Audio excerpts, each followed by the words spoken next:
What is up? Welcome back to Softcore History. I am your host for the week, Rob Fox. I am joined, as always, by Jake from Oyster Farm. God, sick. Get to the subject already, guys. You haven't even been introduced yet. And Dan, don't worry about it. Okay, today we're talking about... We're not important. Yeah, we don't want to get... People come here for the history. We don't want to get a review. That is trash, bro. Was that a review? So I was like, get to it. People on YouTube that just accidentally stumble upon us. It wasn't a review. It was a comment. It's a couple of them. There's like, you guys aren't funny enough. That's and okay. I mean, that's fair. That's why we're here. That's why I'm trying to get sexy. Get hotter. Take your shirt off. I'm not comfortable enough. Tell a joke. Tell a joke. Tell a joke. Be funny. Be funny. I've never seen an adult man look closer to crying than after hearing the words, tell a joke. Tell a joke, funny man. Is this happened? This was a open mic, I imagine? Yeah. We were at an open mic at the former bar called the Love Goat in Austin. Jake was performing that night. And did you crush? I did better than this guy. The Australians didn't heckle him. Yeah. There were these two Australians who were very nice and polite. But there's this one guy that got up. He was like a really bad ripoff, like John Mulaney type, like I'd seen him at many open mics. He wears a suit or wore a suit every time. Yeah, very twee and honestly punchable. Yeah, they were just heckling him because I guess his shit wasn't landing with them. They're like, just tell a joke. Yeah, the only heckle I remember is tell a joke. After like 5 minutes of him doing stuff. Yeah, no, I picked up on that after you said it about 12 times. Tell a joke. And he tried to crowd work him back. Oh, he tried to take control of the situation, and it didn't go well. Backfired. And he left. He stormed out. He stormed out, about to cry. Yeah, it was just like, not. I thought it was pretty funny. I just don't think you can wear a suit until you're opening for a comedian in, like, Des Moines. Like, you're at least getting paid. Yeah, it was very much the type of thing where even just looking at him, you could tell what he was going for, and it's just like, I fucking don't like you. I don't like you. Clean comic. Even Mulaney does T-shirts and jeans. But it wasn't just clean. It was like clean but wacky a little bit. It's a bit zany. You could tell he had nothing. What do the kids call it now? Pick me guy? Was that like a stan? Is that a stan now? Or a simp? A pick me? No, a pick me is like you are wacky and goofy for the sake of being desirable by the opposite sex. Yeah, probably. Oh, shit. To stand out. Sort of situation. I don't know. Anyway, I always would look at him and be like, how do you make money? Because not through comedy, but I'm like, what do you do during the day? Do you wear that at work? Because you seem like you can't do anything. That is most Austin comics. Yeah, but in a different way. Because most Austin comics I look at and I'm like, okay, like you clearly can't be employable anywhere. You live in a car. But like you might make money reselling drugs or... Reselling drugs is like... Yes, that's very it. Yeah, or like you let a homeless girl sleep in your trunk and you prostitute her out. That's what most Austin comics look like. Is that what I looked like up there? No, you didn't. That's why I didn't make it. You don't really fit the Austin comic mold. Not anymore. Definitely not now anymore. It's just all like the filthiest, dirtiest, morally like and like physically. I think a prereq is doing ketamine. Yeah, Austin used to have a really good alt comedy scene, and that's kind of not the thing anymore here. It's very like, it's like if New York and LA comedy fucked, and it's just like vulgar. It's very vulgar for the sake of vulgarity. Yeah, though. And it's kind of like, okay, I get it, dude. It's like your hard guy comics, like, and it's just like, it's not my bag. Great, dude. Some of them are great. Yeah. Like, I mean, Jesselnick and shit's fantastic. Like, I love watching. All right, this is great podcasting. Comics. This is most podcasts. Hold on, this is most podcasts. Is this conversation? We don't want to be most podcasts. Yeah. Anyway, real quick before we get into this episode, we have a Patreon where we do 2 extra episodes a week, a whole fucking back catalog of evergreen shit. It's $5 a month to get you. At this point, it took that guy, like he said, like listening every day, months and months to get through the Patreon back catalog. Patreon.com/softcore history. You get an additional episode like this each week that drops on Wednesday. And then on Friday, we typically drop something different, like a game show, maybe a watch along, some listener voicemails. Or even a second additional episode. I've done that a couple times. Yeah, we've done that. Whatever. Yeah. And also we have a YouTube, Softcore History on YouTube. And if you really want to be helpful, leave a review. 5 stars on Spotify, 5 stars, and a written review on Apple. And if you really want to be helpful, do that, but also leave comments on every video on YouTube so we get in the algorithm. Happy comments. We keep getting demonetized initially off the bat, and I have to request reviews. I guess we're shadow banned, boys. We're too funny. Oh yeah, We're too funny. We're shadow it's banned. not that you're not funny. It's that you're shadow, shadow banned. banned. Yeah, God, it's my favorite thing. And no, babe, you just shadow banned. It's cool. it's such a good one. Oh God, damn it! That's a trigger word for me. There's a banned. lot.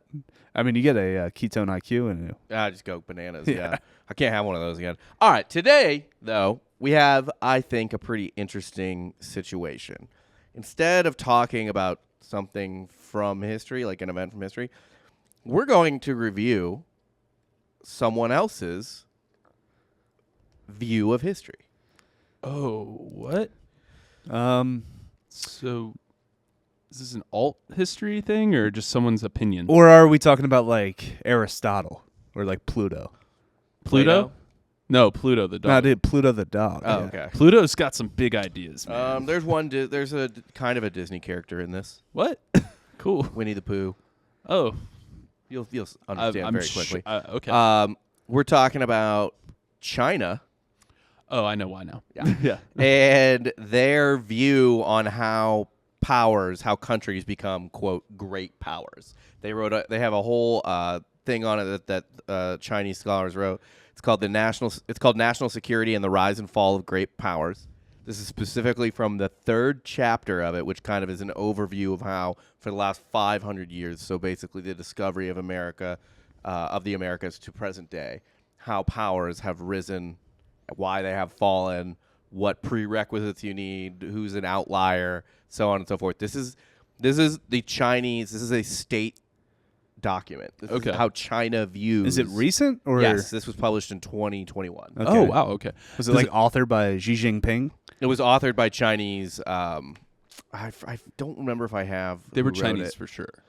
Yeah, but it was authored by Chinese, like scholars, state people, whatever. They outsourced it to India. Yeah. India wrote it. God. I think it was So, yeah, Bangladesh did this one. Yeah.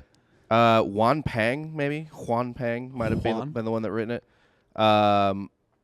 Or there's 9 authors total in the Rise of. It's like a scholarly work.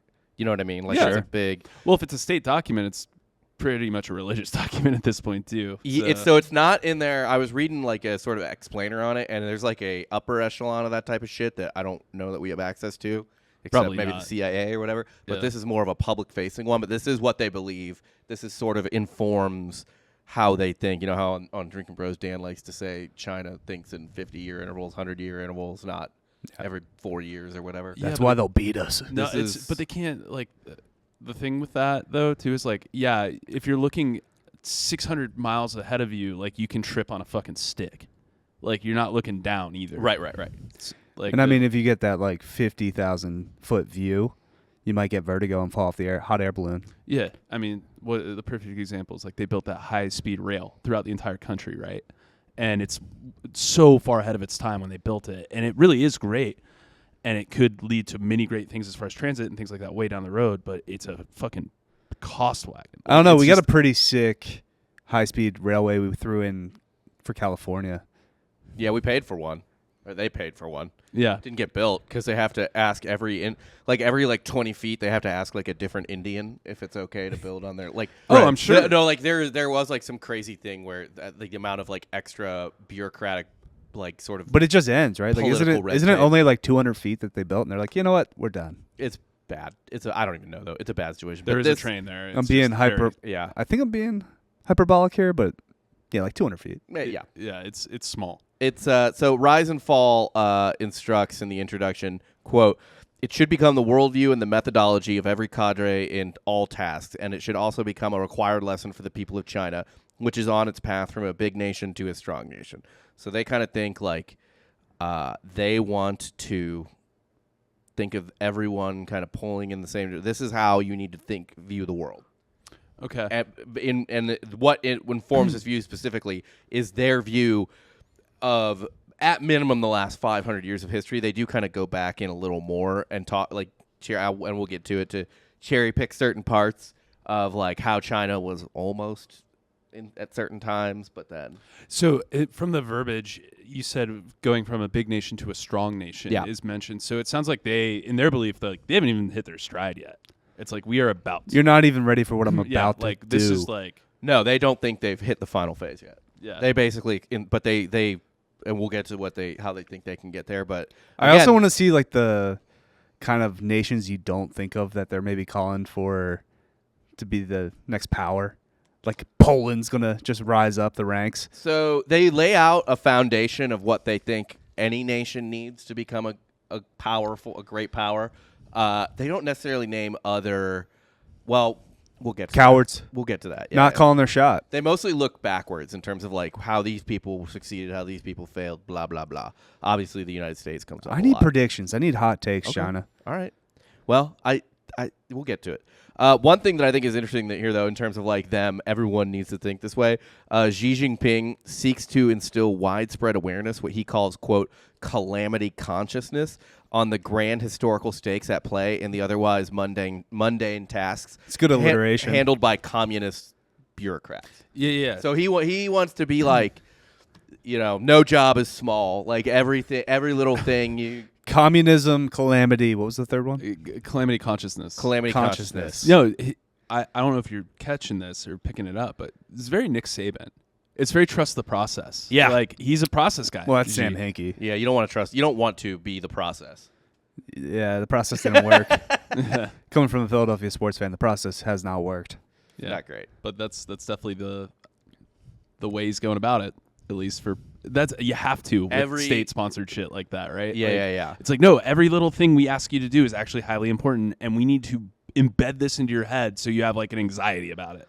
Yeah, basically. Yeah. But you also want to have kind of the optimism of we're building towards something, and not like, oh yeah, this is our peak. Grow the bull. This is where we kind of like level out. Yeah, no, for sure you have to. It's part of it. And they are basically, I kind of wonder if that's like part of this. The way they are, because they really do set it up like we're right there, like we're right there.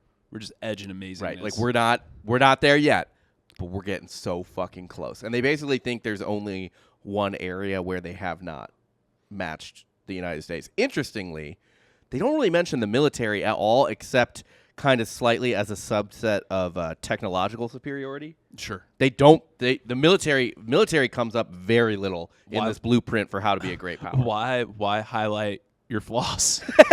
Why would you draw a big circle around? Well, it might be this, but no. Yeah, I'm not surprised they don't bring up the thing they are not ahead in.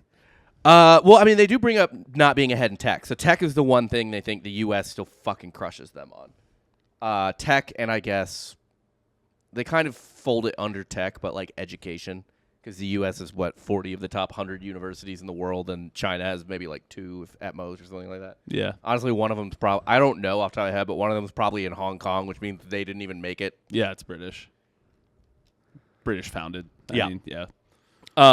But they don't mention the military. One reason for that, though, that there was like an introduction to this where the authors kind of, like Western authors kind of explain the whole situation, is they kind of think that since China doesn't view itself as having risen to power because of military might. They only view themselves as having risen to being a global power from industry and stuff like that they don't put a lot of weight into it, even though they had a huge civil war at the end of, before and after World War II, and obviously, they used the military to oppress people. Yeah, Tiananmen Square just comes right to my head. But they really don't. It doesn't. Yeah. And I think maybe part of the reason for that is maybe they don't want to act like they're maybe they want to act more benevolent, and the military is inherently kind of not. Yeah, that could be it. I mean, you don't. If you're trying to get people amped and positive, like talking about, and we will smash people, it's like you don't. That's kind of like too scary. You want to be scary, but not too scary. You don't want the fucking Toby Keith, put a boat in your ram. No, yeah. It's the Chinese way. Yeah. No, it's not. They have drones that fly around and yell at you. Yeah. Go inside. Go inside. Go inside. That's infinitely more terrifying. I hate that's talk about mundane too. That's a mundane dystopia. Yeah. Go inside. It's just like go inside. Go inside. Oh, your phone's red now. Now you can't go anywhere. Yeah. Like, oh, fucking That's cool. fucking weird. And we'll get into kind of that too. So they might be kind of jerking themselves off there too, where it's like, nah, we're doing it. We're not only did we get here, but we're doing it like the exact right way. Of course. So the basic building blocks of a great power for them historically, this is how they think every country in the last 500 years has checked a lot of these boxes, if not all of them. Population advantages, territory size advantages, Natural resources, geographic advantage. So obviously, it's better to not, have your country just be in fucking Siberia or some shit. Yeah. Economic power, military power, soft power. So like cultural influence and shit like that. Yeah. Population, territory, and resources, though, are the most important by far. I mean, that makes sense. China could do without some of the territory it has. It does seem like a lot of their territory is an absolute drag. Yeah. Yeah. I The mean, whole look western at part. most of Western China. It's useless. Yeah. Like, imagine if the Midwest was a desert. I feel like that's a lot. Yeah, a big I got to swath of call you China. out, Jake. People on the Patreon were kind of annoyed that you thought we could get rid of the Midwest, which is where we produce all our food. Yeah. That was out of pure just not liking the vibe. Yeah, it was all vibes. It was vibes, And bro. Rob did it because he hates Kansas. Yeah. Yeah. No, I mean, that's why I said I shifted, if people don't remember. I Yeah. shifted to Georgia. And I said we keep Atlanta and Savannah. But I'm pretty sure in Western China, it's only concentration camps. Yeah, it's a lot of same. So free labor. I guess that's kind of like a... Yeah, they're also positive. on the same time zone across the country. Did you know that? They have one time zone for China. That shouldn't be a That's thing. insane. Yeah. And Yeah. it's But not- they don't care about the West, though. No, it's like tough shit. Yeah. We have this meeting at 8.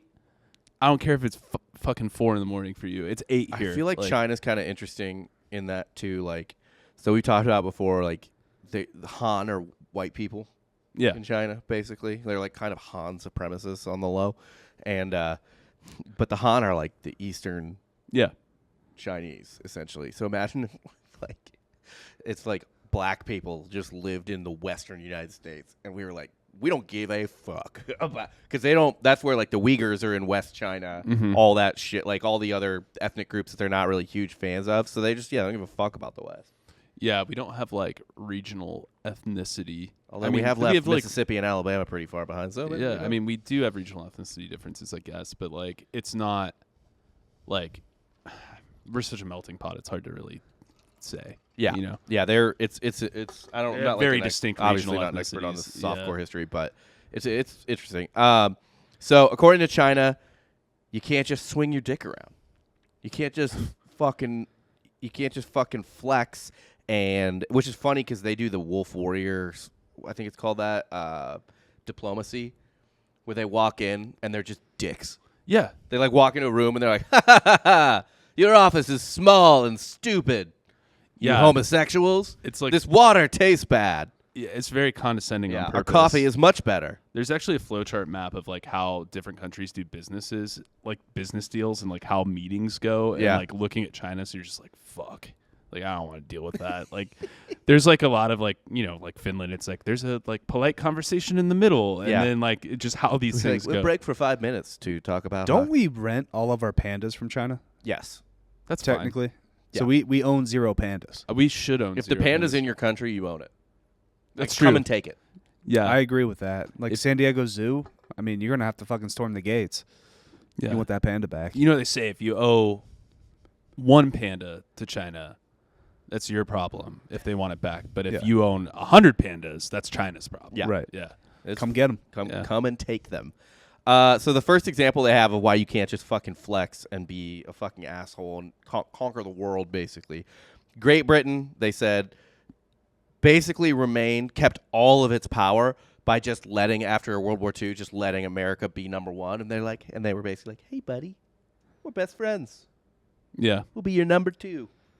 And instead of trying to basically wrest power from America, instead of trying to wrestle back for the number one spot, be king of the hill, Britain was like, all right, that's a pretty steep fucking hill.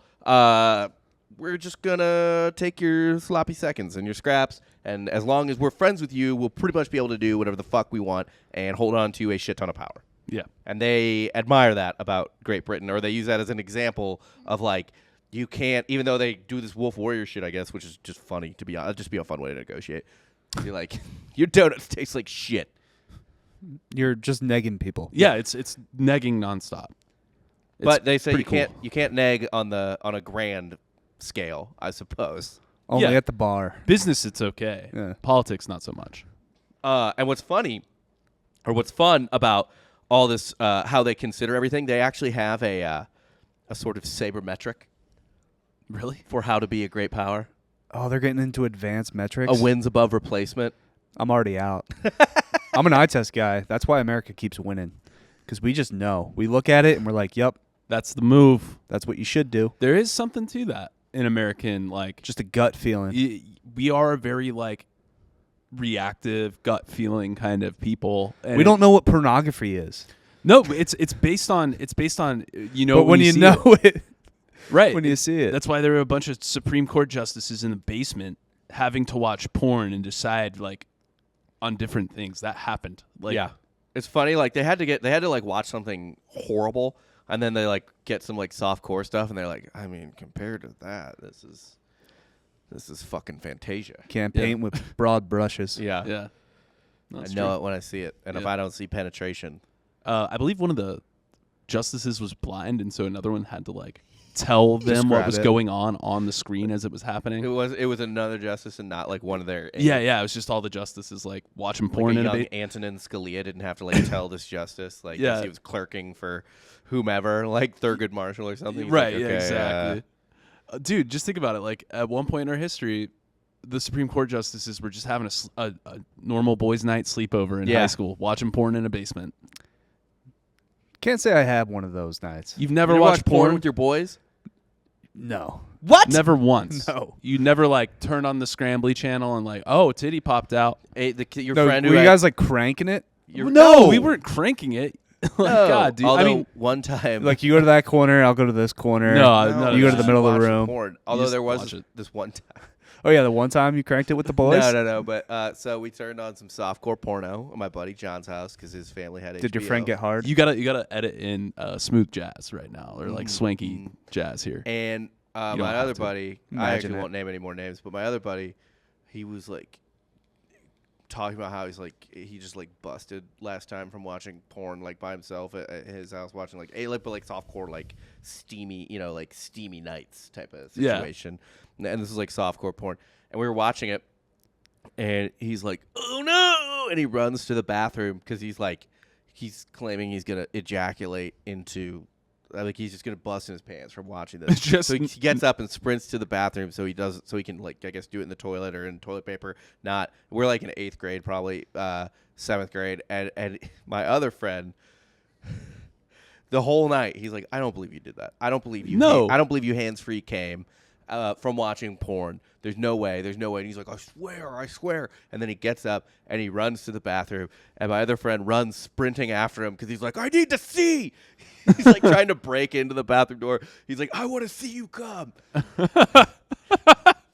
Because he didn't believe it. Do we have any verification? He couldn't get in. The door was locked. He was like trying to break down the door. But like as weird as obviously I want to see you come. That's funny, but I don't believe it either. No way could I just sit there and stand, like, even the horniest I've ever been, when you're a teenager. Like, I've never been able to just be like, look, if anyone could do it, it's a 13-year-old boy. for sure. But I don't believe it. It's not just gonna seep out. No, it's No. not just gonna like happen. You gotta be a professional for Okay, that. so show of hands, do you think that 13-year-old boy came? Yes or no? No. Verdict's out. 3 but no's. No. 3 no's. No, that didn't happen. I'm abstaining. Nah, dude, you're part of it now. Your abstain vote is still a vote, nonetheless. vote, Yeah, you participated in this. What do you have to say for yourself, you fucking freak? God. Disgusting. Anyway, Arrest me. China's wins above replacement is called composite national strength. Unfortunately, I couldn't find any numbers, but suffice it to say, they believe the U.S. is still number 1. Hell yeah, I love that their document says that. I mean, it doesn't For say now. that specifically, but it's like obvious. They say they're not number 1. Basically, they're like the U.S. is. They do kind of say it by quoting. They quote a lot of like Western scholars in this from like the 17th century, 18th century, 19th century, 20th, and 21st century, and they do quote one guy that says that America is the world's first and only true global superpower. It's probably a bullshit metric too, because on Naked and Afraid, they're just like survival rating, and they just make it up. Yeah. Yeah. Well, it's like They're recruiting. 7.5. It's like recruiting rankings. It's like this kid will be a first-round draft pick. It's like those kids bust all the time, All dude. the fucking Yeah, time. like, Oh my god. It just happens. Like there's no way to fucking quantify things. That's why the gut test is so good. That's why the eye test is good. He has trouble with the curve. They want it. Movie. They want it more. Yeah, he just wants it. He's scrappy. I mean, America does check all of their boxes, though, in terms of resources, population size, economy, political, soft power. It's basically like, I mean, just to use a college football reference, we're Nick Saban, Bama, right? There's nothing we don't do. We have access to natural resources in our own backyard. Obviously, all the industry and shit like that. Like I said, the population. However, there are other countries that had to make up for deficiencies. Yeah, since we have so many resources, do we get too complicit? We'll get into that. There's a whole thing on that. Becoming number one is actually not as hard as maintaining number one. There's a lot more pressure to Maintaining gains. Yeah, it's hard. They specifically, and they talk about it a lot. They talk about these two of these three a lot: the Spanish, the Dutch, and the Portuguese. Interesting. They talk the Spanish and Portuguese. They talk about a fair amount in this.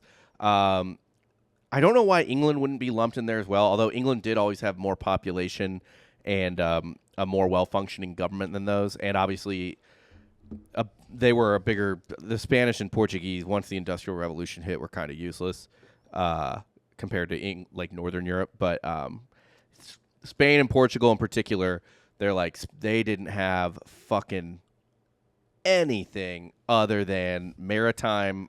They were exceptional sailors. Pretty good military, and I forget what the other one was. We'll say it later. Anyway, China. There's a couple like small things China drops in here where I'm just like, oh, all right, calm down, guys. China believes it could have become a global superpower during the Song Dynasty because they were the most technologically advanced and economically powerful country in the world, which is true. But those goddamn Mongolians. If it weren't for the fucking Khanate or whatever, Yeah. like that's a big. If it only like, yeah, that's also a humongous superpower. Like, right. Yeah, like it's like if it weren't for it's the like, Sydney Sweeney. It's the Sydney Sweeney argument. If she didn't have those boobs, she wouldn't be so hot. It's like, well, yeah, if the Mongolians weren't there, we'd be great. It's like, well, but they were, so you weren't. Yeah, but like, they outlasted the Mongolians. Cool. They literally, this is a quote from the thing. Mongolians had powerful cavalry forces that neutralized the wealth advantage of the agrarian great power, that being the Song Dynasty, obstructing its potential rise as the overlord of a global order under Chinese governance. Sure, Jan. Okay. How far back did the Mongolians set us? Between China, fucking Iraq. Yeah. Honestly, maybe a long time. The more I read this, and granted, it's not propaganda, but it's not propaganda. They don't do this for like just because we felt like it. There's a motive. Yeah. But like, I do get the sense, in particular, from this part that exactly what you said, that the Mongolians might have seriously set back humanity. Well, But did they? Or did they? Honestly, like, I really want to think about it this way. Like, how far ahead did they set Western civ? Like, how maybe they prevented some like bigger clashes too. Well, that's the thing. You can't prove a negative, right? Yeah. So like, it's kind of tough. Like, I mean, say China and the Middle East get really big, and like you have a lot more influence with Islam, and we had a lot of religious wars. Like way more than we already did. Like, I don't know. It's hard to say. We could have greatly benefited long term because of the Mongolians. Well, that's like it could have been a dystopian future, right? Okay, yeah, maybe science gets here quicker. There's a Chinese guy on the moon in fucking 1720, but like, is that Chinese guy on the moon part of a fucking insane, like one world communist China? Right. Like, I don't know that they would have been communist necessarily, or yeah, sure, but anything, right? Something, right? Yeah. Or would it have not? Maybe China doesn't win. Right? Maybe they do become a global superpower, but there's still the caliphates. Yeah. What if the caliphates win? Right. What if Islam becomes number? Although Islam was already on the slide when the Mongols took down Baghdad. Kind of thank God for the Chads that were the Mongols. Yeah. You got to stuff the nerds in the locker. They've always existed. They always will. You need those people. Burn those books, baby. They open the door. We're kind of like in some way the Mongolians are like they like upset a team that should have been in the playoff, and then we just back our way in. Yeah. Yeah. And then win it all. For sure. It's definitely. But yeah, I kind of think the Mongolians, like it's crazy to not say like, oh yeah, Genghis Khan changed history, but like, I mean, fuck. No, Mongolians were 90s Nebraska. Oh, dude, I love that. I love that. They'll never come back. But they, yeah. They Yeah. were a force to be reckoned with. They were amazing. They were truly amazing. One thing China's huge on. There's two big pillars, I think, especially, but population is one of them. You can't maintain supremacy without it. That is why Spain and Portugal eventually ate shit. They did not have the population to maintain their power. You got to recruit. You got to be recruiting. Got to be fucking. They said, quote, without exception, historical empires such as Persia, Rome, Macedonia, the Han, and the Tang had large populations and vast territory. Although, that's not true about Macedonia. I was about to say, like, what do you even consider your population? Do they also regret, the one-child policy they had for a while? Well, this is written after that, right? And I think do they point out that it was a grave miscalculation on their part? They do later point out that the Great Leap Forward set them back, which I was surprised at. Weird. It was supposed to do the opposite. Go, Why? Forward. Yeah. If I say go forward. It's like Antifa. It's like, oh, we're anti-fascist. So we are what we say we are. Or like Saudi Arabia's Vision 2030 plan. Yeah. Or like North Korea. They're like, no, we're a democratic republic. Yeah. Yeah. We're fucking president in the name. We're so technologically advanced. We're gonna dam the river. We're fucking president in the name. We're a democratic republic. Yeah, or the Democratic Republic of Congo. Or anytime I see Democratic Republic in front of something, I'm like, it's probably neither of those things. It's neither Wasn't Democratic. there a meme or something that's like the more words you need to describe your country, the more fucking like the less likely it is to be those words. Yeah. I know. Something. More like the divided states of America. Am I right, boys? Dude, yeah, man. Preach, dude. Fucking Tell get him. it. I think America is not going to exist in 9 months. Just remember, united we stand, divided we fall, guys. I think in the next 3 weeks, America's going to not be a thing. Yeah. I think tomorrow I'm going to wake up and they're not going to be in America. Yeah. We've never I could just sort of tell vibes. We've never been more divided than now. Hearing That's my favorite one because it's like, wait a minute. War. There was a war. it's a civil fucking war. Like we've definitely been more divided Humongous than one. this. Yeah. Oh, God. It makes me want to throw myself out a window. They also cite territory a lot, but I think that it's mostly because territory increases the likelihood of natural resources and obviously population. Like I said, China blames Spain and Portugal's population or lack of population on not being able to maintain their huge colonial power that they had early on. They said, quote, in the industrial age, the division of labor in society became increasingly complex with more demands made on the labor force in the market. So countries without bigger populations, there were just less people to basically technologically innovate. Yeah. You need the bigger pool of people you have to technologically innovate within the division of labor. Like, essentially, they're like, the more scientists you have, the more inventors you have, the more whatever the fuck. It's the same argument as the land thing, the territory thing, right? If you have more territory, you have more chance for natural resources. If you have more people, you have more chances for innovation. Like, it's a numbers game. And There's got to be negatives with that, no? Yeah, absolutely. what, massive populations? Yes. Yes. That's why they... Sure, with innovation, but also, what about the people that bring down the technology? Or just, like, the people you have to make sure don't die, basically. Like, More serial killers? yeah, statistically. More murderers? Yeah, I mean, that's definitely going to More happen. rapists? There's more everything, right? But Just a bigger pool.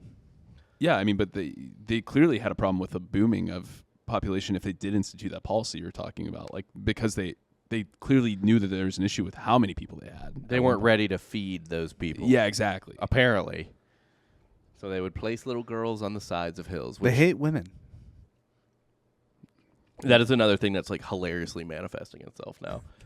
It's just a sausage fest over in China. Oh, dude, chicks got their pick of the litter. I mean, people are getting human trafficked into China to be wives. Yeah. Because they don't have enough women. Not ideal. Yeah. There's a couple of countries, though, that will pay for you to come over and, help grow their population. Like who? As a man. Japan, I believe. France is doing it right now. Why don't you do it doing here? in fucking America? Yeah, what are you doing here? Both of you need to have children goddamn now to help this country. I didn't know. No. Fuck for America. No. But you, Japan, getting set up to go live there and help populate it? Doesn't that sound kind of ideal for you? I've never been. I don't think you'd like Japanese women. You don't think I like Japanese women? I know you say you like Asians, but you like not thick, but like curvy, whatever. That's not Japanese. ABGs, What? Asian baby girls. Yeah. Yeah. Japanese chicks, they're like my Tattoos too, right? Like if I go out into normal society in Japan, like Tokyo or whatever, don't they just like I have to cover up the tattoos because it's a sign I'm like in the Yakuza. The Yakuza are just a piece of garbage. Yeah. Yeah. You're Yeah. non-desirable. Yeah. Pretty much. Yeah. Yeah. I mean, with that haircut and tattoos, yeah, you'd be. They would just think I'm an Aussie. They true. might think you're a baseball player. Actually, I was That just about too. to say they'd probably think you were an athlete. Yeah. If you went there right now, they would people would take pictures with you. I think they do that in China anyway for white people. We just switched the country. We're talking about Japan. I know, I Yeah. get that, but they probably do it in Japan too. My favorite thing I read about Japan recently is they have like they have like a business position called like the noisy American or something like that. And it's just like a part of Japanese culture that basically this is all anecdotal, so take it for what it's worth, which is nothing. Where like essentially like in Japanese culture it's like not you don't talk back to your boss. You don't tell your boss that he's a fucking idiot. You don't say that's a bad idea or whatever. I know, because then you have to seppuku yourself. Yeah, pretty much. Yes. But so like I think it was like at Nissan or something one time. The boss had some boss of some division had some horrible idea, and all the employees were like, we can't say anything because we're Japanese. So they called up an American who worked in the American side of things for Nissan, and they're like, you need to explain to him why this is bad. And the American was like, oh my god, and like on the phone was like, hey, like Yoshi, this is fucking dumb as shit. Yeah. No. We tell it like it is. Now they do it. Now that we're just assholes. They're too prim and proper. They're too nice. It's like in Shogun, if you took the wrong step or you accidentally said something you shouldn't have. Like, oh no, I'll kill myself. And my baby. I'm sorry. And my bloodline. And my bloodline's yeah. gone. And it's gone. So as much as China finds a lot of the great powers interesting, the U.S. is obviously, they keep coming back to us. We're fucking OP to them. It's a quote from the thing.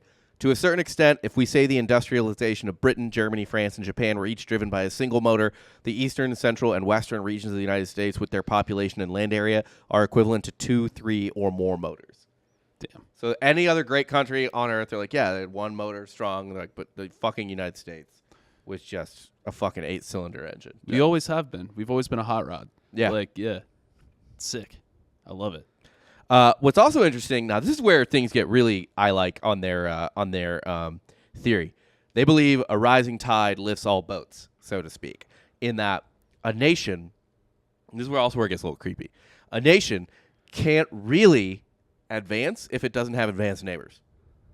Interesting. Which is why they credit Europe as a thing, as being so powerful as compared to their own, even themselves, for example, because there weren't any necessarily, like East Asia was kind of stuck in traditional ways. Well, yeah, competition creates like better things, right? Which is true, and I Yeah. think that's when a lot of historians are really like ask historians on Reddit and stuff like that because they're just very overly PC about things, to be honest. Because you'll get a lot of questions from people who probably are looking for racist. That's all well and good, but you know what also rises? Not just the boats, but the tide itself. The goddamn moon. That's right. The Be moon- the moon. yes. Be the a moon. fucking planet, dude. Be a heavenly object. Have your own gravitational pull. Yeah. Fuck your neighbors. I say shoot for the stars. Is America successful Oh, no. because we have Canada and Mexico? No. No, we made Canada, and I don't want to take credit for Mexico. I'll take credit for Mexico. I don't want to. They probably have better medical facilities than we do at this point. I can't imagine that's true. It's just easier to get it.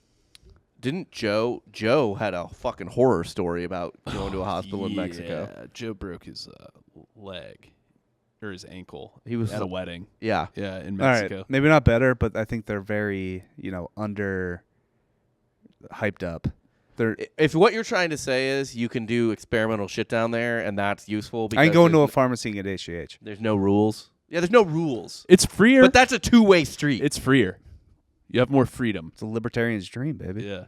I mean, a lot of libertarians and like ANCAPs and stuff do live in Mexico. They're getting kind of sick of us moving down there. Yeah, because There's a little bit we're we're not sending our best. Like people are moving to Mexico City, and they're like, get the gringos out of here. Same with Colombia, I feel like- Medellin. They are like, get these fucking white dudes out of here. Excuse me? Yeah, I can't imagine. But so essentially they're like Europe. And what I was saying was historians are kind of like, I don't feel like they don't want to say this, but it's got to be true because people will ask on like Ask Historians. They'll be like, why was Europe so much better? Yeah, and they want like because they were white. Yeah. No, but really, like, I feel like that is a real answer in terms of like warfare and war technology in particular. Like, because we're just assholes. We're fighting each other constantly. Yeah. When you have a There were fuck ton so of many neighbors. smaller polities fucking fighting each other, whereas in the Middle East, you've got what? I guess Sunnis and Shias, a couple interested like caliphates and whatever. Asia, I don't know. Giant Is there swamps. a scientific reason for why Africa was so underdeveloped? It got if you look at like colonialism, right? So what Rob's talking about. But Africa wasn't colonized until really the scramble for Africa. Even the Atlantic slave trade. But I'm saying, didn't go deep into. but Africa. they like developed the wheel later, much later. They developed. I've read technology a lot something later. once that essentially like it's just a very not easy continent to traverse. Just so the wildlife, there's the less harsh conditions. Yeah, that makes sense. they're less like civil. So what China is saying here, to your point, is you need useful connectivity between civilizations, between nations or political states, and that was not easy to do in sub-Saharan Africa, basically. Just the road to your neighbor was a lot more strenuous. Yeah. I mean, I think going all the way back to like the people that couldn't make it work in Africa went up into Europe, right? And well, everywhere. Yeah, everywhere really. Middle East, China. So the people that did make it work, they made it work. They were already there. Like, why do you need to develop as fast if you're already making it work? Yeah. Too. Like, but also to your point, I know that the colonization was like way later, obviously, than the development you're talking about, but they still did develop faster because of a lot of those. Like, they had to develop because they moved to a different place. They had to develop faster. Then they're all by each other, so they're warring and shit like that. So they're developing more. I think that is a good argument for it. Yeah, it's fucking competition. I mean, look at competition. Look at the again. Let's just have the dumbest bro history podcast of all time here. Fucking, there's a reason the SEC teams are all fucking insane. It's because you have to play each other. You have to be. Yeah, it's goddamn fucking dude, awful. Like Florida had like a top 10 recruiting class, and they're like 7th. Yeah, sorry, no, I'm going too far. Yeah, Dan just doesn't with this. Dan just isn't SEC. I can't hang with the big boys. You just ain't SEC. But I do think China kind of thinks their lack of other truly great ancient or medieval nations nearby hindered their advancement. But again, though, it's like, okay, like Japan was there, but Japan was kind of closed off. And then I guess they don't count the Mongolians because the Mongolians just wanted to do Mongolian shit. Yeah, they were just hoarding. Yeah. They were just out shit to the hoarding ground. around. So they also, from the report, it says, the rise of Venice and other Italian city-states, Portugal, Spain, and Holland provided an economic core and a stable foundation for the collective rise of Europe. So they credit like Italian banking and stuff like that. Yeah. The British economy rose on a foundation of trade with countries on the coast of the Atlantic. It was part of an Atlantic economy. To a certain extent, the economy of the United States represents an inheritance and continuation of the British economy.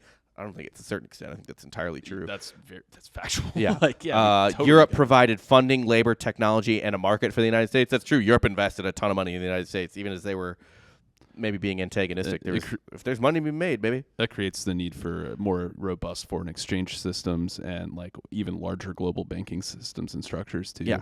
So those kind of financial devices allow us to develop a lot quicker as well. So if there's essentially it's better when countries are investing in each other. Yes, absolutely. And because they didn't have any other countries that were willing to invest, Japan was probably the only other one that was even remotely that way, but they were they're like closed off. Yeah, it's like knocking on the door and they look at you through the window. They're like, but we're not home. So China believes there have been over the last 500 years, three major power shifts: the rise of Europe, the rise of America and its allies, and now the rise of China and East Asia. East Asia. Okay. They actually talk about East Asia rising. So like Singapore, Thailand. Vietnam, Japan. Vietnam. Mm-hmm. No, I don't think we give them the credit. Vietnam is a rising industrial. Malaysia for sure. Malaysia is another one. Yeah. East Asia, Indonesia. So they actually mention East Asia as much, if not more, than they mention China. Which actually makes sense though too, because those are the coastal East Asian has coastline. They would have right? ports. They have ports. Like that area makes sense more than just all of China as a whole. Singapore essentially was developed overnight. Yeah, It's Singapore's boom. crazy. Yeah. It's the banking, dude. They have so much banking in Singapore. It's crazy. Singapore's like, it's kind of like the Bahamas, but like you said, like hyper developed because it's just like, all right, we're our own tiny little place. Let's just make whatever rules we want. And it's full of money. Yeah. It's well, just we're gonna make laws that will make everyone want to put their money here. yeah.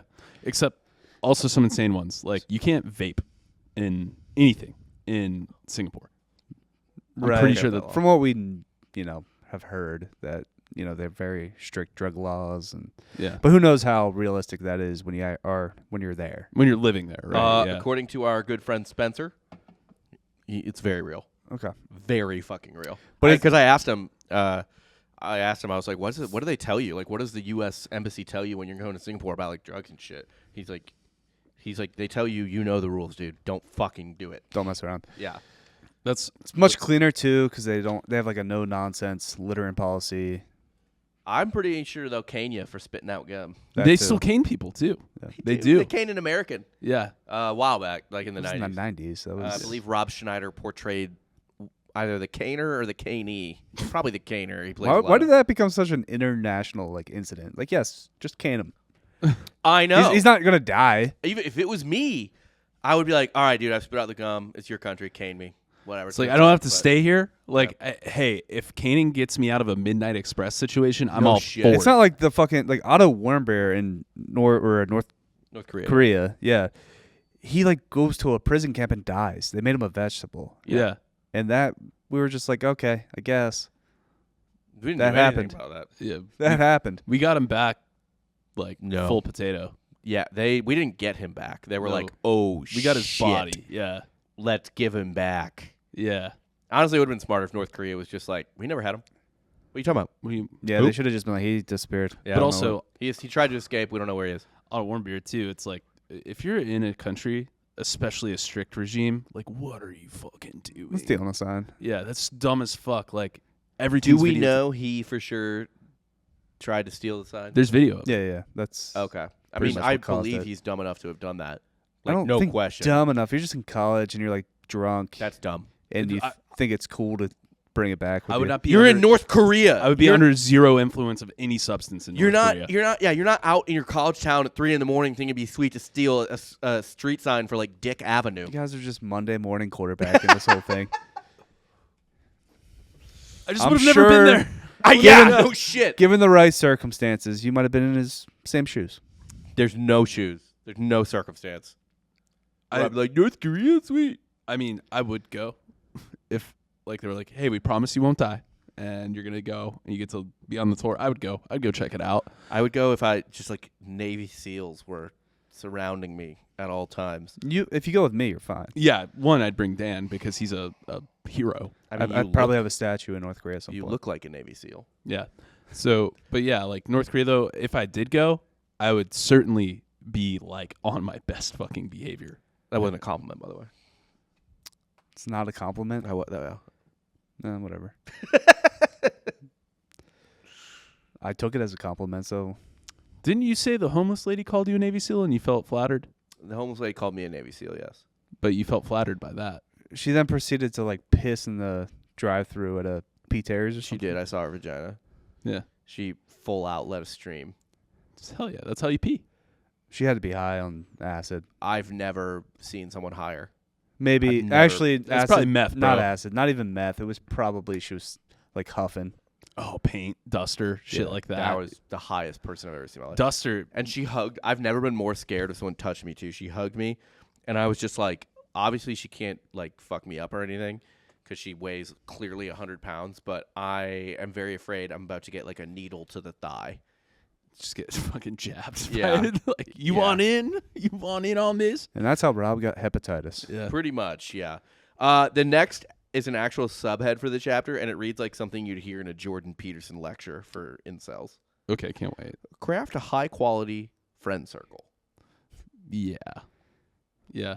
That's what China says about being about being a world power. Historically, you have to craft a high-quality friend circle. I mean, that's definitely in executive books too, though. Like, you surround yourself with powerful people. Like, surround yourself with the people you want to be, basically. So this is where things get a little, it kind of already has, but a little maybe accidentally racial and creepy. Because basically not only do these countries need to be your neighbors or adjacent in some way, but they also need to be very culturally similar, according to the Chinese. Okay. So we're going to get into some eugenics a little bit. Not eugenics, but they're just like, I think China, reading this, I got like a subtle vibe that China would like to East Asia to dominate the world and to be the America of East Asia. The way America dominates the world and America is to the West what we are. Yeah, you know what I mean? Yeah, they want to be us in like the East. In the mirror. Yes. Yeah. They have no interest in India, no interest in the Muslim world. It seems like they want because they mentioned East Asia. Yeah, they didn't mention Saudi Arabia as a power or they have not mentioned Saudi Arabia at all because they don't think. I mean, Saudi Arabia is not a power. Yeah, they have one resource. They're kind of pivoting. I mean, that's their whole Vision 2030 plan. They have to, but like they're gonna have a city that's a straight line. I know that. But they just chopped it down from like 100 miles or something to like 3. Yeah, and Audible's fine. But they really, I think China. It's interesting, but China seems to want the East to be the new West, and they want to be the king of the East.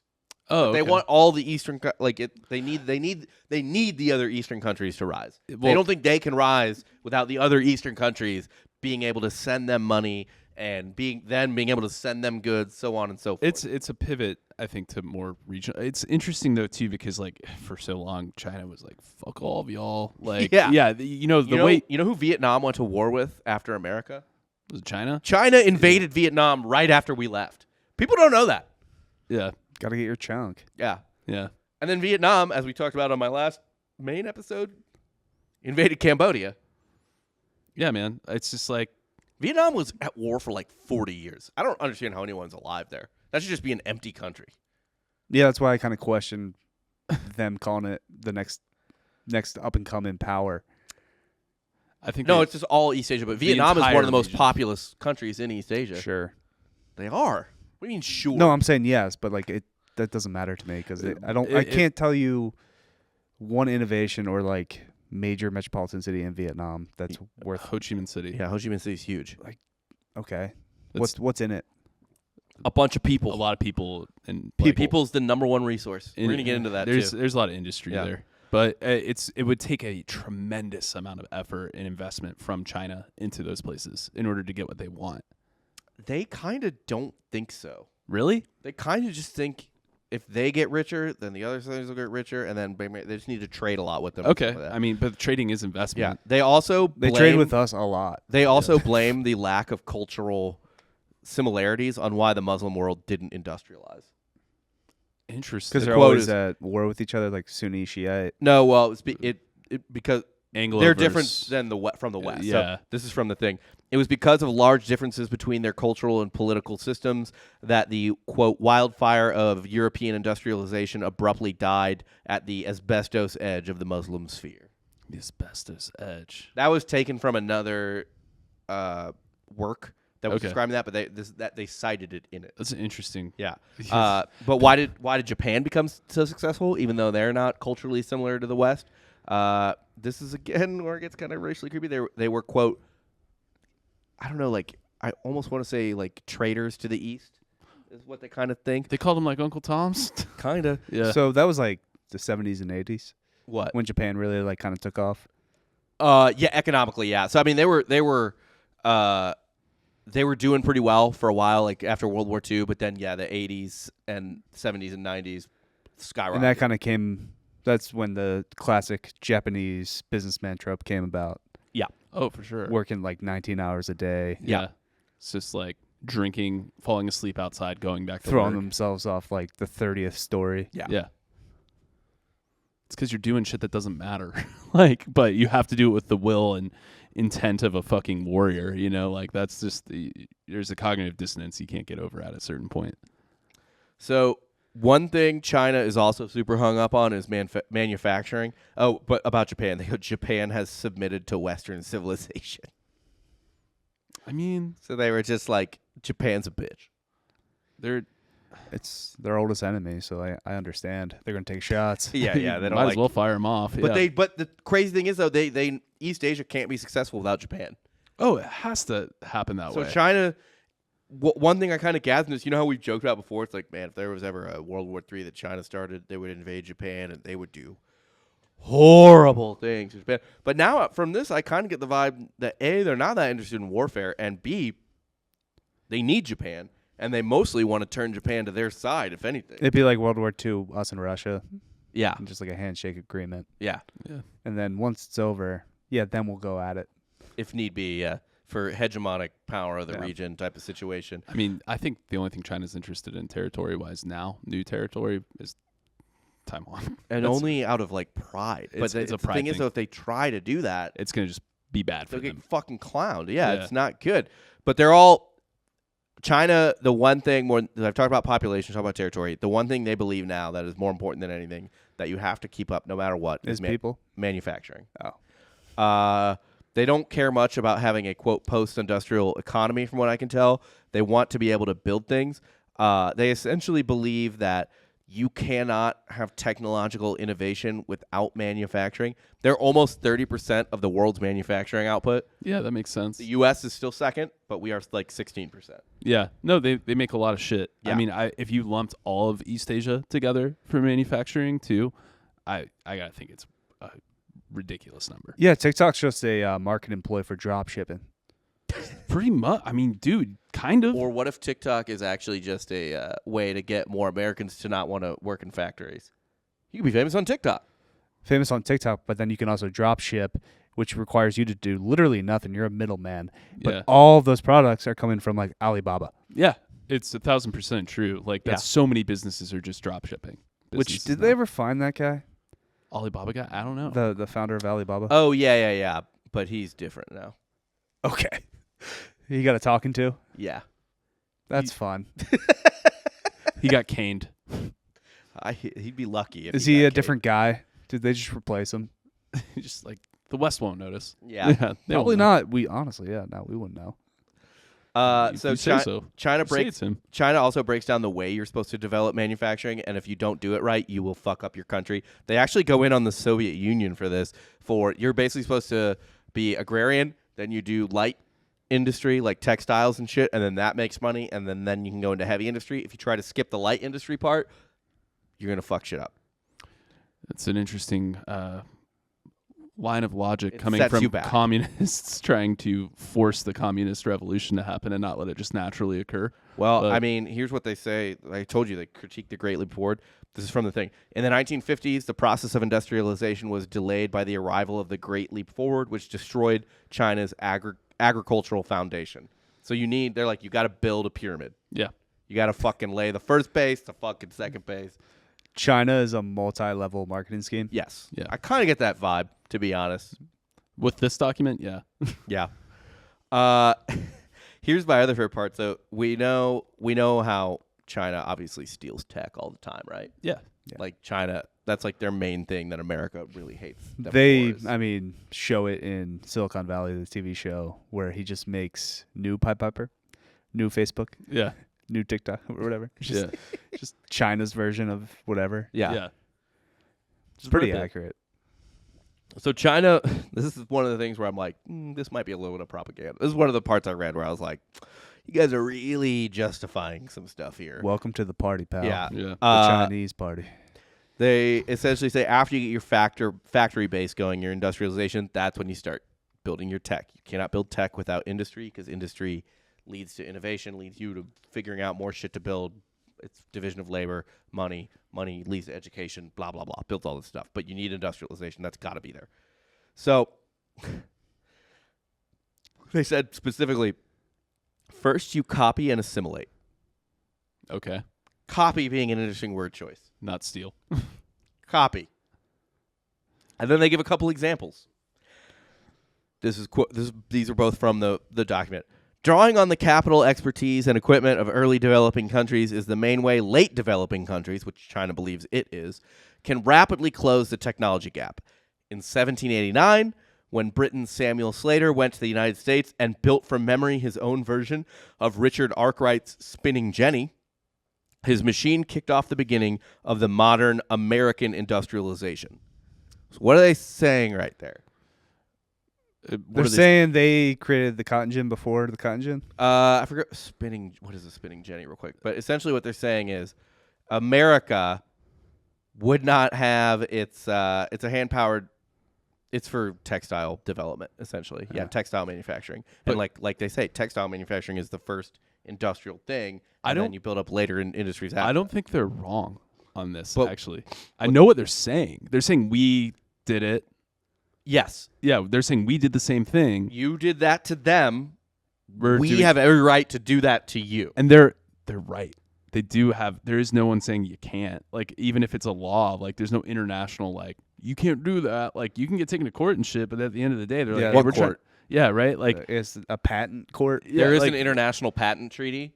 Because they do mention the international patent treaty several times to kind of get to first be like America was crushing it patent wise for a long time based on these international patent treaty numbers, and then they boast of their own patent numbers currently based on the international patent treaty or whatever. But yeah, I mean, but they are still saying right fucking there. They're laying out if any Chinese person has a moral quandary with stealing other people's IP. It's already been done to them, so they have the right to do it.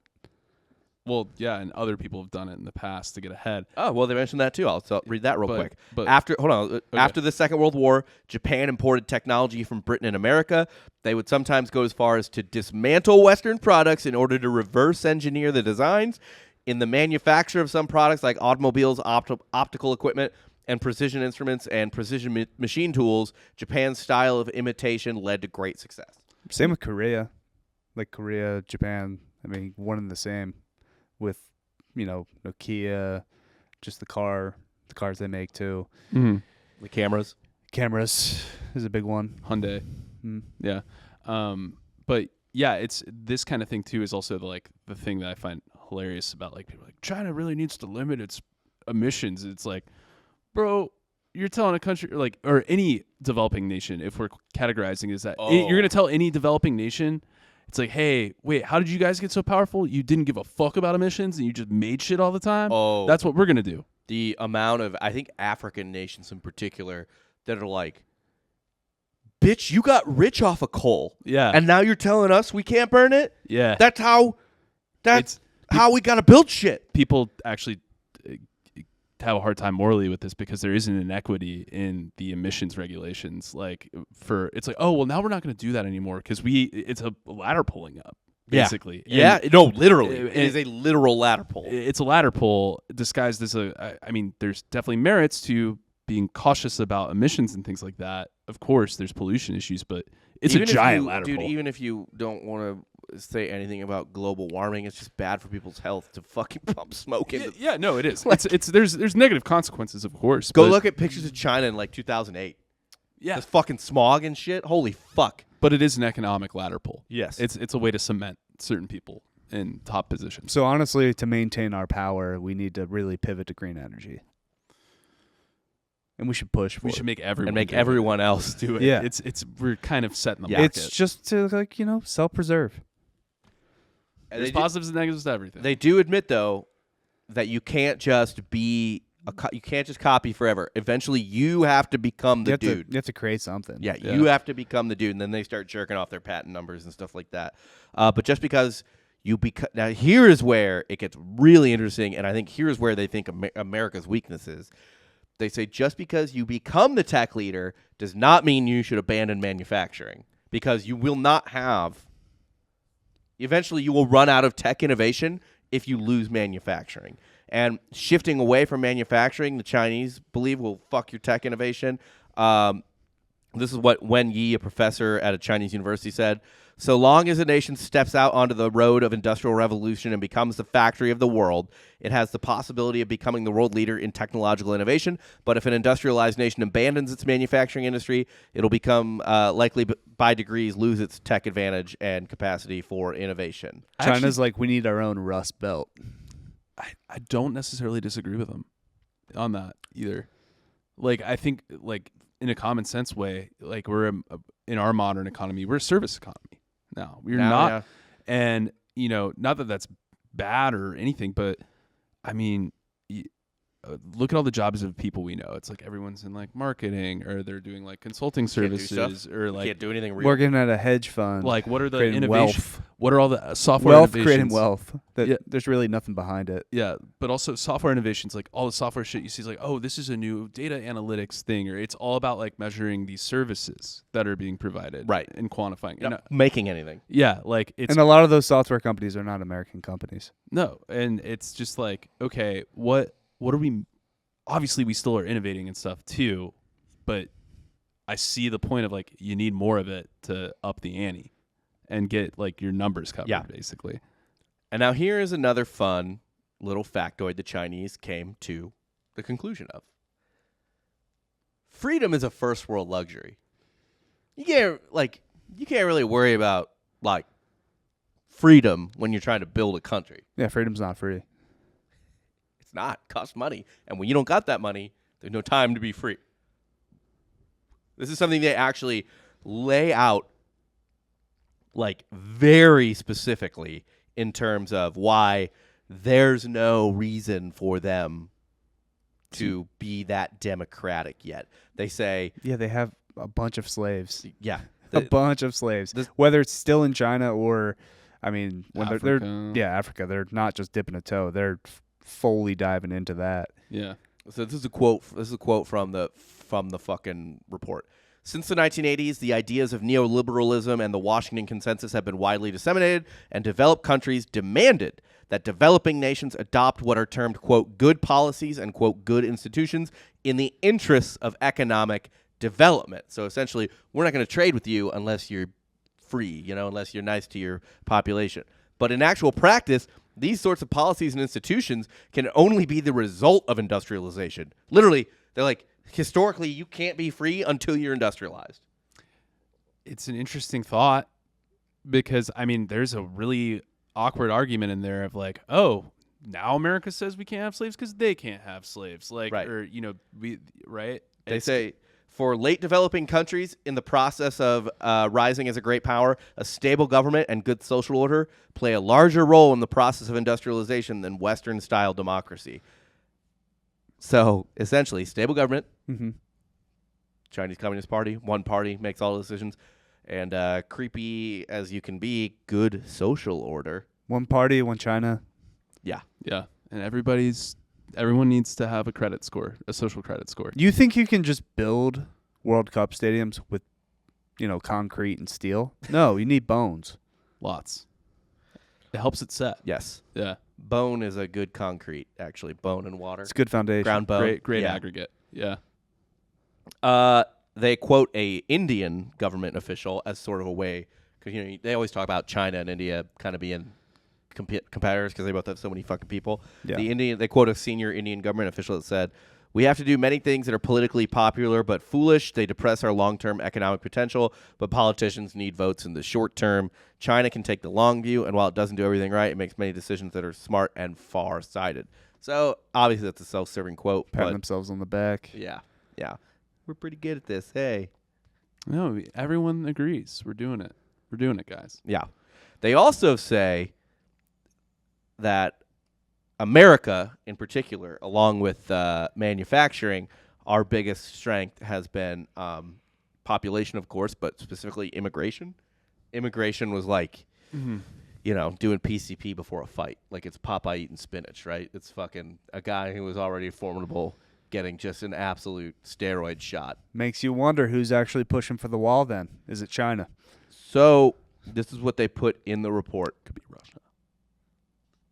Well, Russia's not even in the game. I my know guy. they're not. They're a They're third not. world country that Yeah. like cosplays as a major power. Yeah. We have two different viewpoints of population management. One's immigration. One is make more. I would still go to babies. Russia. It seems like it would be a good time. I disagree. I think Moscow would be fun. I'm out. Not now. Yeah, now. 10 years ago. Or maybe 10 years from now. I'm sure I'll have people But not follow right me around since I'm an American, but that's Not okay. in a It's like a fun little way? surveillance. Yeah, you got flex on them. It shows them a person that's clearly important. Just for being where I'm from. Maybe I use that to like, convince somebody in Russia to just give me, goods and services because I'm an important character. Like maybe I just say I'm famous. Yeah, You could probably pull that off. you probably could. I can't imagine it'd be difficult. So you're a pro wrestler. Yeah, You're fine. that would work. You could Show probably- highlights of a white guy who looks like you. hmm Honestly, you could just show Good to your go. Instagram with you with a mic in front of you. They'd be like, Yeah, "Oh, you're yeah, on a actually show." that alone would probably. Yeah, you'd probably do all right. Then I get like 5-star resorts, Yeah, I'm an influencer. maybe bottle service at the club. Go to Crimea. Ooh. Or oh wait, where were the Olympics? Sochi. Go to Sochi. Maybe go to one of those unfinished buildings Hunt with some the wild tarps dogs. over. Yeah. Definitely hunt some dogs. Hunt some wild dogs for sure. So another thing. So China's all about America's immigration history being a huge part. And they quote this study from some, I think, Western person, but whatever. It says, American politics is now beyond cure, mired in factional struggle, and increasingly inefficient. So this comes, again, not long after them being like, freedom's stupid, strong central party. With Trump's victory came the popularity of the slogan America First. This meant vigorous trade protectionism and active restrictions on immigration. The reversal of the open door policy is another step down the road of America losing its status as a great power. And Z, actually, in the 18th congressional whatever they fucking had, was like, we want to keep our country as open as possible. Now, nobody wants to immigrate to China, but anyone that will come, live there as an expat professional before going back or whatever, they want to do that. And this is interesting to me because you read reports like of Chinese nationals at the border, terrorists at the borders, stuff like that. So if history is any indicator, according to China, it's in their long-term geopolitical interest for the United States to become more isolationist and get fewer immigrants. But that doesn't necessarily mean that having our current state of border security is a bad thing for China, because it almost seems like they might be into they just want chaos. Yeah. Because a pendulum super one way, pendulum swings super far the other way. So just, stuff us full of these immigrants that are maybe bad actors, cause a bunch of chaos in our country. We get more strict and regiment with our own immigration policy, and maybe we decline our population. isolate ourselves from the rest of the world, and China wins in the long run. Yes. I could buy that. Yes. I could totally, could see totally that. buy I yeah. think I think border chaos is something, and there is nothing that China in particular, the rest of the countries don't really matter. China in particular would like more than a U.S. immigration being as low as they could Lockdown. possibly get it. Yeah. Not to say that the current situation's great, It's not. but it's because it's not. But there's geopolitically in the next 50 years, there's nothing China would like more, seemingly, than two things. One, American manufacturing to decrease or continue to decrease, whatever. And two, for American immigration to be as low as it can possibly be. They're gaslighting us Yeah.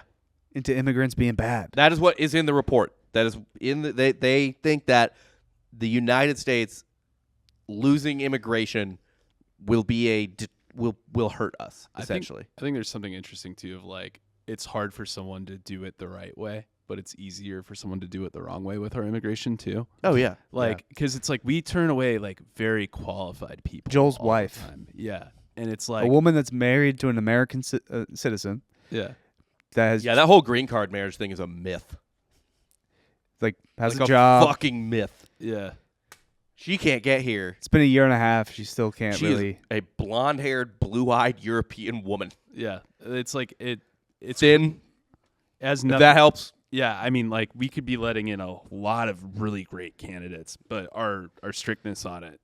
They would like nothing more than to decrease immigration as much as possible. And Yeah. that is from the report. That's from their report on how they can become number one. And then they also jerk off like needing a strong leadership core and stuff like that. That's actually a thing they give flowers to for Spain and Portugal. That when they for like the 20 minutes they were powerful, they had strong monarchs. Yeah. And then they talk about Well, I mean, Portugal's kind of pivoted all the way back to just a socialist country now. By the way, reading this, I don't get China's not communist. No. Like, I never got the impression that they gave a shit about Marxism. That they No, gave it. I mean, China is China. Yeah. China talks more about the Song Dynasty in here than they talk about Mao. If that gives you any indication. They're capitalists with a monopoly. Yeah. Like China's just the monopoly. China is China. Han is Han. They are not Marxists. They are not communists. They are Hanists. They're Chinese. Yeah. It's fascinating. For anyone who's like, oh, not communism is bad, but that's not the vibe I got. That's not how they historically view communism themselves. very bad, but China's not. Yeah, I would agree. They're probably not the picture perfect image of what a communist nation would be. They view themselves as China. Yeah, Like they view themselves as an ancient power. But I'm just saying as an example.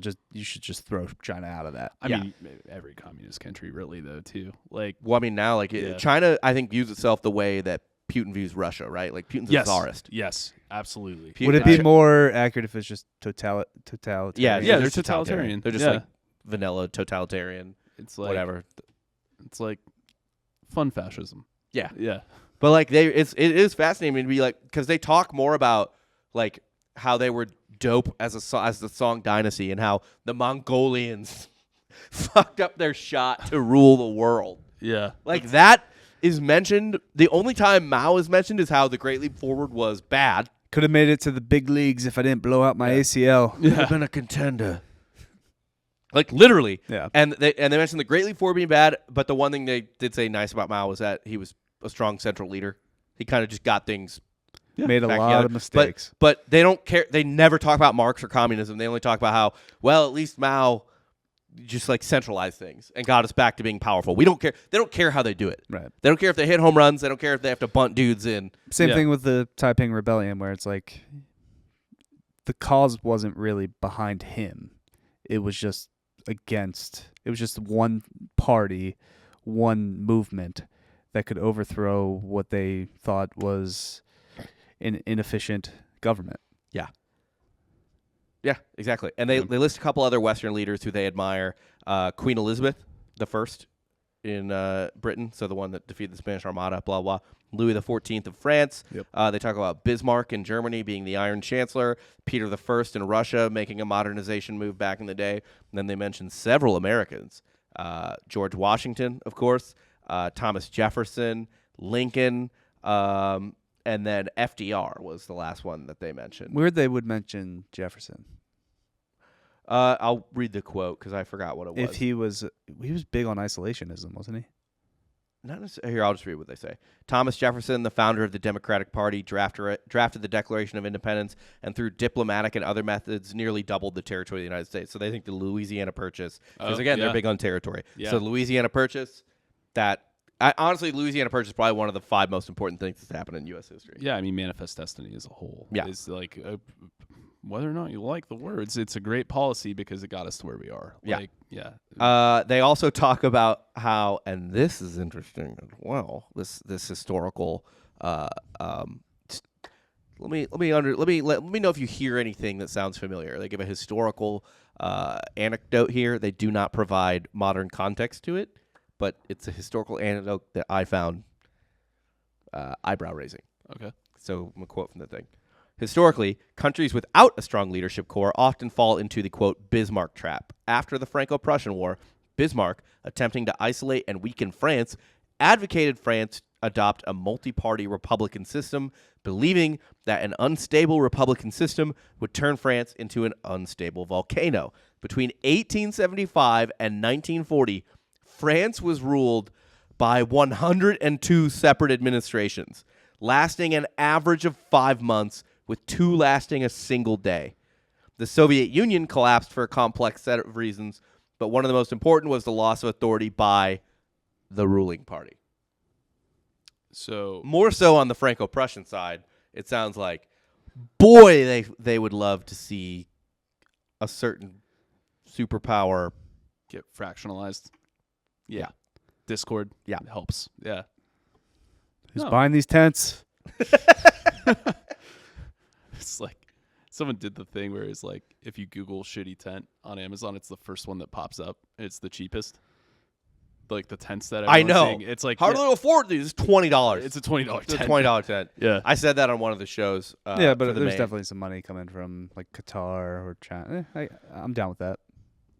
Disruption, chaos. chaos. All they want is chaos. When it's like It's Soros. Whenever maybe it's a Hey, larger nation. whenever people talk about like you see a lot from Democrats and liberals where they're like, oh, Putin wants Trump to win, or the Chinese want Trump to win. No, they just want chaos, and Trump's chaos. Yeah. They don't care about his beliefs. They don't. They know if it'll they be thought, upsetting. I guarantee you, if Trump had lost the primary, they would have been hard in on Bernie Sanders. Oh yeah. If they would have thought Bernie Sanders was the most. Oh, chaotic what do you think is the best thing for them? A fucking populist candidate? Of course. Yep. Yeah, just rile That's all up- it is. Yeah. That's all it is. It's chaos. They don't care. Dig up Jefferson, or not Jefferson. Dig up Jackson. Bring him back. But that is all I've got for today on China's historical view of the world and how they literally take the last 500 years of history mostly, plus a little puff piece about themselves, being like, "Oh, we could have been, but Yeah. some been bullshit, somebody." some bullshit." You That was have the to. funniest part to me by Yeah. far. It's fucking Mongolians. Fucking Mongolia. I mean, if you're gonna publish this to your people, you might as well. Yeah. Like, oh, we totally could have been those fucking Mongolians. It's funny, too, because, like, that part made no sense because they were like, dude, it's all about economy and shit like that. And then, like, if you have that, you're powerful no matter what. And then they're like, yeah, but the Mongolians had, like, horses and shit. yeah, we Like, just- what? You don't mention the military once. And then the one time you thought you could have been the best. They had horsepower. Yeah. The military is what fucked you. Yeah. It's very important. Or another people's military fucked you. Oh, actually, I didn't put this in here, but the other time they mention it is they were like, yeah, I mean, obviously Portugal has like 8 people that live there, but they were so good at naval power in the 16th century or whatever, whenever they got to China, that they were able to just fuck us with their fleet. Oh, so they're military? Right. Yeah. Yeah. The boats, yeah. The Navy. Weird. But China, it's interesting to me that they, first off, they almost entirely, if you didn't notice, this is almost entirely viewed through the lens of Western power, because the West has been the dominant power for the last 500 years. It's changed hands a couple times, but it's the West every time. And they built this whole idea of how you become a great power and then maybe the power based on what they have observed in history and Western history in general. And I found that absolutely fucking fascinating. Yeah. How they paint the world. It's very interesting. I mean, they're definitely still in copy mode. Like if they're doing Yes. this is hey. They think they've got everything down except technological superiority. And in a lot of ways, they're not wrong. I don't think they have a natural resource advantage over the United States No. because they don't have an energy advantage. They do have a manufacturing advantage, of course, no question. They don't have a military advantage. That's why Taiwan's so important to them. Probably. That probably has a lot to do with it. They think- got to get those chips. They a think strategic tech location. is all that's left. And Yeah. if you have tech, you have military. So that's one of the reasons, like I said, they don't mention military. If you have tech, you have military. Okay. And But- they quote in the thing said the United States wasn't just number one, but we had like overwhelming superiority. That they kind of surprisingly it was really interesting how they would have moments of like honesty and then moments of propaganda. Yeah, basically. no, but it's almost a weird love letter to America. I like to think of it. It's like because it's just done in the super clinical. to Yeah, America, methodical and way. they also just really love monarchies, apparently. Central power. They Yeah. respect power. That's it. It's power for power's sake, right? Their Uncle Ben. Yeah. What'd you guys learn today? With great power comes great responsibility. Actually, I think the most salient point is one Dan made, where it's like eye test. Like China's trying to reverse engineer power right now. Yeah. And They're data nerds. yeah, like they're And it's like, man, sometimes you got to make a gut call. and it's like one of those things too where it's like I don't think you can quantify everything. So like they're looking at this stuff and they're trying to reverse engineer, well, what made this happen? This and this and this, and we're gonna get to it. And of course studying history can help you with decision making, but at the end of the day, there is a vibes thing. Like as much as we make fun of that, Yeah. sometimes vibes. And we vibe well. We The have for a US. long time. Yeah. To the point where it's like, who would most people rather hang out with? Yeah. True. But the vibes are kind of off right now. Vibes a little off. Yeah, we're just going through some stuff, but like we'll I be wouldn't fine. say we're the most divided we've ever been, but the vibes have been at an all-time low. I think it's a lot of it's media coverage. It too. is. Yeah. Yeah. I mean, we've had protests in this country forever. Like, I mean, we talk this all the time on the show. How the 60s and 70s are just like littered with literal political assassinations. yeah, Like, we're like, man, the violence in politics. Or a is like protest fucking where nothing. the National Guard opened fire on the students. yeah. Man, people tried to play that Kent State card a lot during those Palestinian protests. Like, no one's been shot. yeah. Maybe hit with a beanbag. Like a 40-year-old was arrested for being on a college campus. Yeah. No, I mean, But- it's I was talking to some friends about that. It's like there's no one's understanding how protests work in the protests or the working against the protests. It's like, can you believe these protests? It's like, well, their protest is working now because you're covering it so much. Right. And then the protesters are like, I can't believe I'm going to jail. It's like, well, you take risks when you protest. That's part of it too. Yeah, I know no if shit. if you ever want to kill just an agenda or somebody's movement, you ignore it. Yep. I think my favorite quote about that, very similar, not ignoring, but Just apathy is what kills everything. I like it's not quite apathy, but I do like this. And I agree with you though, but I do like this method as well. It's I'm gonna paraphrase, but it's there's nothing the devil hates more than being laughed at. Interesting. Because it's like, Yeah, dude, it's frat boy summer. it is It's frat boy everybody on summer. college campuses. All the frat kids are going and just laughing in their face. Yeah, they're doing like old TFM shit. Yeah. Kind of. Ugh, what a week that would have been. Oh my For god. content, for writing. Yeah. You just show up, just hammer out like 4 stories, be like, all right, that It's was the easy. easiest week of your life. Yeah. Just writes itself. Yeah. What you guys learn today? Did we already do that? Yeah. Okay. And who's today's Hitler? China. Might be the Mongolians. We don't know. Dude. Mongolians might have.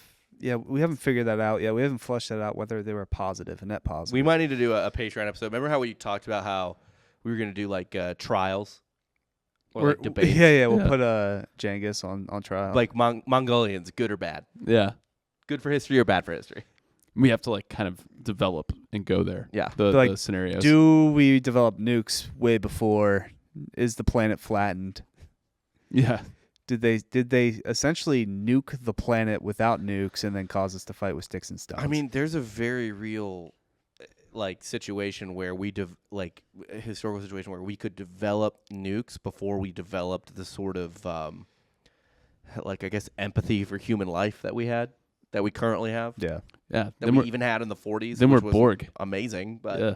like seriously, it's like look at what the Romans did. I mean, like if the Romans had nukes, this planet wouldn't exist. Oh, they would Full have used stop. the Full fuck. stop. They would have used the fuck out of them. All the time.